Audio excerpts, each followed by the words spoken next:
Hi there, and welcome to this week's vlog. This week, I really didn't feel like creating, but knowing that you'd be here watching motivated me, and it really brought home how important community is in my life. So I want to begin with a huge thank you for being here and for supporting my channel. You are a part of my online community, and I really do appreciate you. I'm also realizing that I need more community in my daily living. Although we love Central Portugal, where we moved to almost 6 months ago, we love it for its beauty. It really is more of a destination place. So we're exploring a move to a neighborhood that has more of a community feel. At first, I thought that looking for an apartment was making me really tired and emotionally depleted, but really that wasn't it.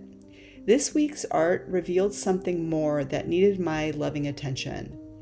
I was worried about being a downer for you, but I realized that the artwork I made actually helped me discern my feelings, and I thought if my sharing could help you, then that was a positive thing. As I scrolled through reference photos to see if something inspired me, this swan jumped out at me, and I immediately felt like I wanted to put my arm around it. Does it look sad to you? Take note of what you think as I keep going. I was definitely projecting my sadness onto it. As part of a self-love practice, I'm working on being kinder to myself when I feel down, or annoyed, or angry. In the long ago past, any feeling that I would feel that was uncomfortable, I tended to make myself feel better by lots of exercise and projecting a life to others that seemed more perfect than how I actually felt. But in the more recent past, like the last few years, I've been working on being more honest with myself about how I feel. It hasn't been easy because I have always tended to care more about the feelings of others over my own, including what others think and feel about me over what I think and feel about myself. So it's been a long road to learn to identify my own feelings and to feel them as I give myself love and compassion through them. I did feel sad this week, and the frustrating part when these feelings come up is there's another part of me that feels super blessed and grateful about my life. So I didn't really know where the sadness was coming from. So I decided to use the swan and this painting as an opportunity to explore these deeper emotions. Like I said, I wanted to put my arm around the swan. So the next thing I did was to find a reference photo that could show that. I thought about drawing a person holding a bird, but the way that the swan was walking really spoke to me. As I painted, I realized that there were two parts of me with strong feelings. There was the sad swan feeling and also a part of me wanting to offer comfort. This felt good to me because I realized that I've come a long way from the days of masking my feelings with a lot of doing and pretending that everything's okay. After I painted the two of them on a path, which felt like the natural thing to do since they were on a walk together, I thought about how much healing that I've received over the years from going on walks in nature. Here's an extreme example. There was a time 2 years ago that I was so angry about an event with my family of origin that I went out on a walk in a storm to a park that I loved near my house. The wind was howling in the trees, there was a strong sideways rain, and I was being smart to walk on the open path away from the trees, and there was no one around, so I decided that I just needed to get it out. So I started screaming at the top of my lungs and crying and yelling at the person who I was angry with. And I felt that nature was mirroring my feelings in that moment and also holding the space for me to experience that rage I felt. I felt the rain wash me clean of those really strong emotions. Periodically, feelings from that time in my life still arise, and I usually walk at the ocean's edge to feel them first and then allow the waves to help me wash them away. And I always do feel better after. For this art, I was trying to be very present and to go with whatever creative impulse arose. And so after I painted the path, the next thing I thought about were flowers. They always bring me so much joy. Their beauty is so healing to me, and they always seem to lift my mood. But it did feel odd to add them given the underlying sadness.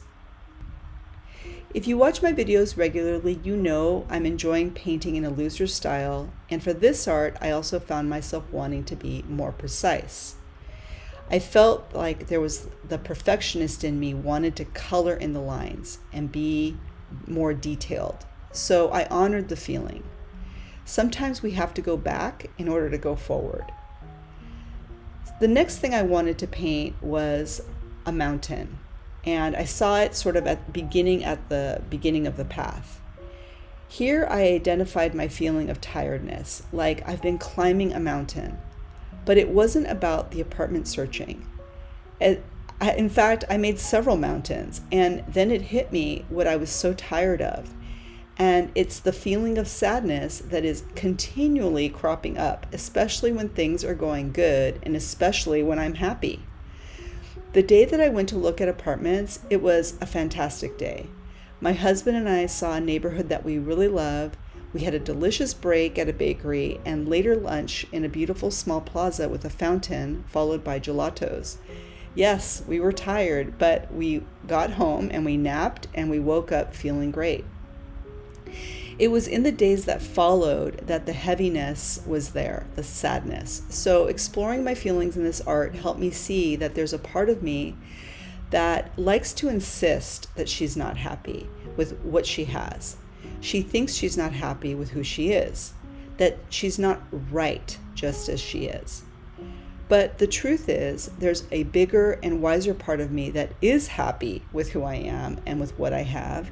And it's the smaller part of me that has been in a pattern of believing that there has to be some pain in order for her to feel right.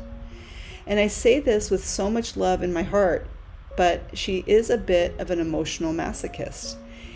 And I feel like it's my job as her kind and gentle guide to redirect her towards a way of being that's much more self-loving and to nurture her into a pattern that is of benefit to her. This pattern started in childhood. I wasn't loved optimally like many of us are in the same boat. I normalized emotional and physical pain that I experienced, and in a warped and unhealthy way, I defined it as love. This happened, of course, all on an unconscious level, but I continued the pattern by being hard on myself later in life and ignoring my feelings for years. And this wasn't very loving either. I evolved out of a lot of it by bringing consciousness and healing to it, but there are still feelings that come up, and they come up for my attention. And because I've noticed that they come up, especially when I feel good, I can see that they've become more of an unkind habit that I'm perpetuating. So going forward, here's what I'm going to say to myself when these feelings come up. And in fact, this is exactly what I said to myself. And I not only felt better, but I feel like I'm evolving. I can evolve out of this habit as well because I'm bringing all of my loving attention to it. So here's what I said. Thank you. Thank you, feelings. I feel you, and you have wings to fly. You think that you don't deserve to be happy, but you do. You think there's a ceiling on how much joy you're allowed to feel, but that's just not true anymore. You are safe to enjoy and to be happy. You're allowed to have a great day and many great days thereafter. You're allowed to feel loved and to receive the good in your life. And I'm here to help you feel good all the time because I know exactly what makes us feel good.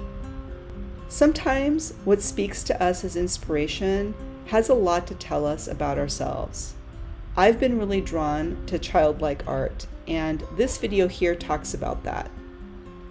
I think it's about, paying attention to the things that we're drawn to. Sometimes we may be drawn to things that really have something uncomfortable to say to us. And I think it's our job to listen. Sometimes this is the only way through. Art has helped me enormously to understand my feelings. I see art as a friend on the path who helps me to get to know myself better. I hope your art is that for you as well. I think the key is being willing to explore emotions and not fear them. to hold them and gently guide them toward a better way. I'm so grateful that you're here. Thank you again so much for listening and for watching. And if you like this video, please give it a thumbs up. And thank you so much for subscribing. Happy creating.